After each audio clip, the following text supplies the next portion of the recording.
Hello, beautiful people. Welcome back to my podcast styled YouTube channel. So, today I wanted to talk about how important Black representation is in the media and on television. And in my video exposing racism in the UK, I did slightly touch on this topic. However, I decided I wanted to make an entire video based on this because I feel like it needs its own video. Okay, so let's start from the beginning. Blackface is a term used to describe theatrical makeup used predominantly by non-black performers to mimic black people. The practice gained popularity during the 19th century and added to the spread of racial stereotypes about black people. Blackface minstrel shows had become a type of American art form, and I use the term art form very loosely. Blackface quickly became popular in Britain as well, where the tradition lasted longer there than in the US. And in the 21st century, blackface had begun to fall out of favor and is now generally considered offensive and racist. However, that doesn't mean people aren't still practicing blackface till this day. Is meet me at the zoo in the morning at 9 o'clock. Yeah, with the rest of the monkeys. With the rest of the monkeys. Yeah, I'll bring my grandpa with me. I want to get a moving picture of you in the lion's cage. Well, if you ever do get a picture of me in a lion... The issue with blackface is that black people during that time weren't given many acting roles or the chance to tell their own stories. Instead, non-black people would paint their faces dark and present black people as stereotypes. So when celebrities like Josephine Baker, Dorothy Dandridge and Lena Horne bursted onto the scene from the 1920s to the 1960s, it was a huge thing because black people found it very hard to get acting roles that didn't involve stereotypes. Although Hetty McDaniels won an Academy Award for Best Supporting Actress, which is a huge achievement, she got it by playing a mammy. And I want to quickly touch on the colorism here and the idea that Lena Horne and Dorothy Dandridge and Josephine Baker were all lighter-skinned women. Not that that's an issue, because I like seeing all types of black people winning, whether you're dark, light, woman, man, gay, trans, I don't care. If you're a black person, I want to see you win. But that does prove that lighter skinned black people or lighter skinned black women have a better chance of entering predominantly white spaces. So when people like me speak out against colorism, it's not us saying take these opportunities away from lighter skinned black people because they don't deserve it. That's not what we're saying. Well, at least that's not what I'm saying. What I'm saying is, in addition to seeing lighter skinned sisters winning, it would be nice to see darker skinned sisters winning as well. So, as you can see, black people didn't have representation from the beginning. We were played by white actors and comedians who portrayed black people as stereotypes. And when black people started breaking through, they were usually lighter-skinned black people. I think if not all, then most can agree that cartoon characters and kids shows are a massive part of every child's childhood. We tend to take in everything that we see on these television shows, and they usually stick with us. There was a time when it was acceptable for cartoons to be extremely offensive, especially during wartime. And Disney does have a history of being racist by portraying people of color and marginalized groups as stereotypes. They even did blackface a few times. Black children rarely get to see themselves portrayed on television and cartoons.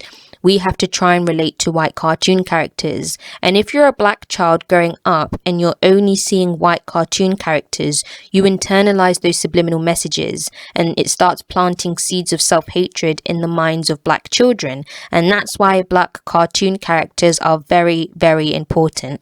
With me, one of my favorite cartoon characters was Number 5 from Codename Kids Next Door. I don't know, I just loved her. I don't know why I loved her. Probably because she looked like me. They did slightly portray her as like the strong black woman, whereas the other girl, what's her name, Cookie, was very feminine and very dainty, but it's not something that crossed my mind at the time. I guess a better example would be Susie Carmichael from the Rugrats, and she was just so cute and so soft, and you know, she was the only one that Angelica knew not to try, but not in a very intimidating kind of way, but she was just so cute. Cree Summers is responsible for the voiceovers for a lot of black cartoon characters that we used to watch growing up, including Number 5 and Susie Carmichael. So I just wanted to shout her out because, you know, she was our childhood.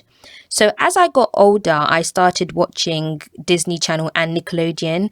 And from what I researched, there was a time during the 90s where Nickelodeon was showing black shows. For example, Kenan and Kel, Sister Sister. I also hear Americans talking about this show called All That. I'm not really sure if it broadcasted in the UK, but yeah. So Dan Schneider sort of hijacked Nickelodeon and bombarded us with all of these white shows like Drake and Josh, Zoe 101, and The Amanda Show, Victorious, etc., etc. I don't really want to talk about Dan Schneider that much for obvious reasons. However, he was responsible for a lot of the shows that we watched on Nickelodeon. So between Nickelodeon and Disney Channel, I didn't really see a lot of black shows that I could relate to until one day I came across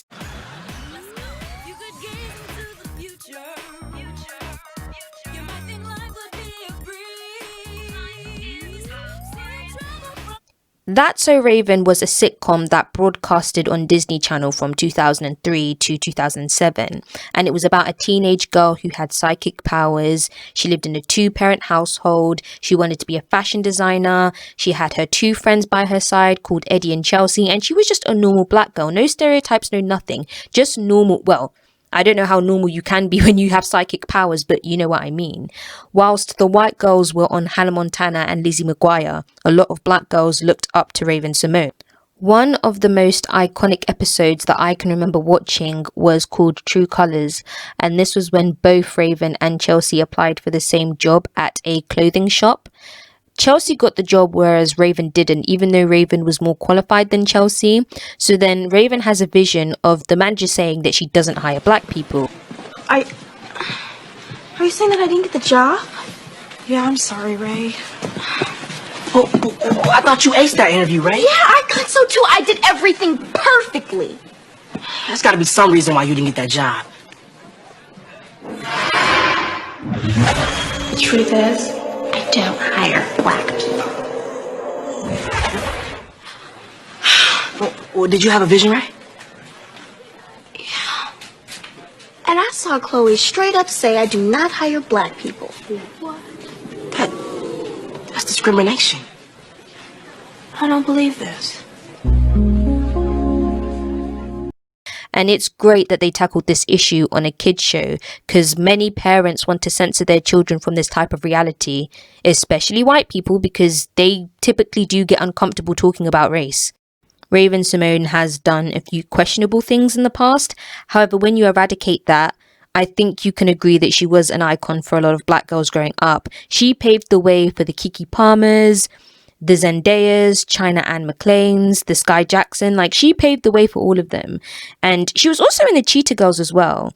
They recently did a spin-off of That's So Raven called Raven's Home. I don't know, like, there are certain shows that just don't need a spin-off. Like, it was a classic, so let's just leave it at that. The 80s and the 90s gave us a lot of black sitcoms, for example, Fresh Prince of Bel-Air and Family Matters. I loved that during this time, black families were positively represented. Fresh Prince of Bel-Air was a good example of that. Fresh Prince of Bel-Air was about a teenage boy called Will, who was born and raised in West Philadelphia, and after getting into a fight, he was sent to live with his rich auntie and uncle in Bel-Air. This series ran from 1990 to 1996, and it was great. You had an upper-class black family, a father who was in the household, he had a good paying job, he was a lawyer. Again, it was common for black sitcoms to tackle real life issues despite being humorous, like the time Carlton and Will got pulled over driving a nice car in a white neighborhood. But the episode that really gets me is the one when Will's father came back only to snake him again. I'm sorry, Will. You know what? Actually, this works out better for me. You know, the Slimmies of summer come to class wearing next to nothing. You know what I'm saying? Will, it's all right to be angry. Hey, why should I be mad? I'm saying at least he said goodbye this time. I just wish I hadn't wasted my money buying this stupid present. I'm sorry. If there was something that I Hey, could you know what? You ain't got to do nothing, Uncle Phil. Hey, ain't like I'm still 5 years old, you know? Ain't like I'm gonna be sitting up every night asking my mom, when's Daddy coming home, you know? Who needs him? Hey, he wasn't there to teach me how to shoot my first basket, but I learned, didn't I? Hey, I got pretty damn good at it too, didn't I, Uncle Phil? you did. Got through my first date without him, right? I learned how to drive. I learned how to shave. I learned how to fight without him. I had 14 great birthdays without him. He never even sent me a damn card. To hell with him!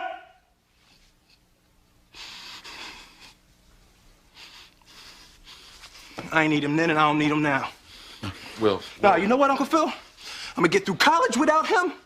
I'm gonna get a great job without him. I'm gonna marry me a beautiful honey, and I'm gonna have me a whole bunch of kids. I'm gonna be a better father than he ever was. And I sure as hell don't need him for that, because ain't a damn thing he could ever teach me about how to love my kids.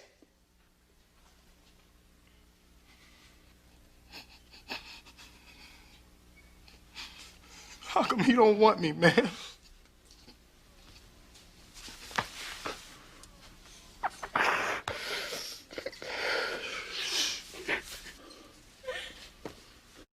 A Different World, which is a spin-off to The Cosby Show, was about black university students, and they tackled serious issues like domestic violence and AIDS.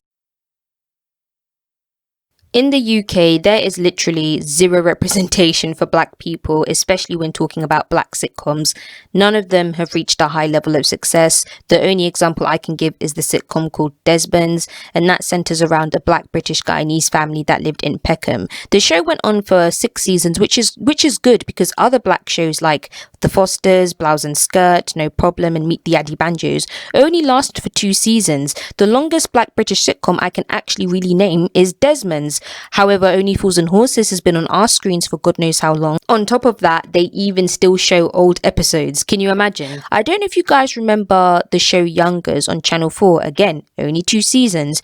We have Chewing Gum, but you know, that's an exception to a rule. If black people want to see themselves portrayed in the UK, it relates to gang violence.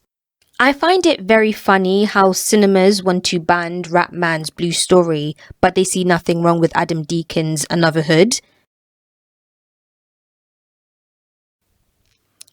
I also loved the representation of black love. During that time, they showed us a healthy image of black love that was genuine and something to strive for. I can sit here and name many examples of movies that showcase black love: Love and Basketball, Love Jones, Poetic Justice, and etc, etc.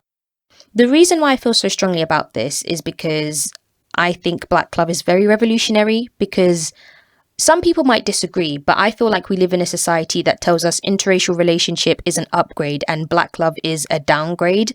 And this idea that you can sort of reject that notion and still get with somebody of your own race, to me, is revolutionary. And it's kind of sickening, the fact that I have to sit here and celebrate it when it should be the standard.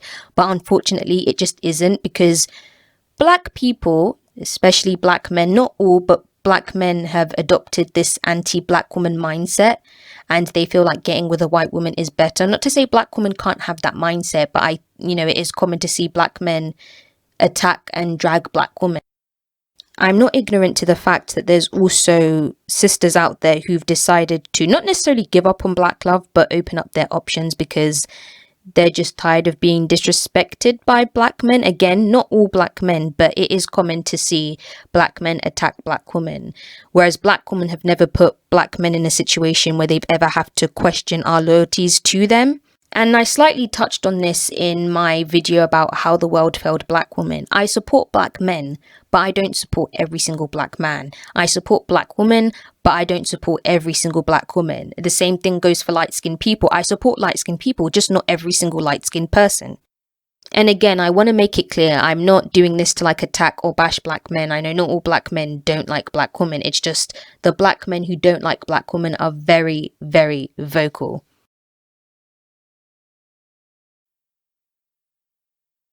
Anyway, back to representation. I also wanted to talk about how 90s hood films are also very important. I know I mentioned that it would be good to see black people in different roles other than being a part of gang or criminal activity, but those films are important as well because they highlight serious issues in the black community. For example, Boys in the Hood. I just think we need a mixture of both. Again, in the UK, when Rap Man raised an important issue surrounding postcode wars, I think that was great. And he told that through rap, which I don't think has ever been done before. I feel like we don't have the same representation that we did during the 90s and the 80s. As soon as the early 2000s came around, that's when everything went downhill. However, on the bright side, with the rise of social media, it has given Black people the opportunity to create their own spaces and their own platforms, because at this point, I'm done begging white people for a place at the table. We need to take control and create our own representation. And I know it's easier said than done when we're dealing with a society that was built to see Black people fail, but so far I think we're doing quite well. So anyway guys, thank you for listening. Please don't forget to like, comment and subscribe, and press the bell notifications to notify you every time I upload. Bye.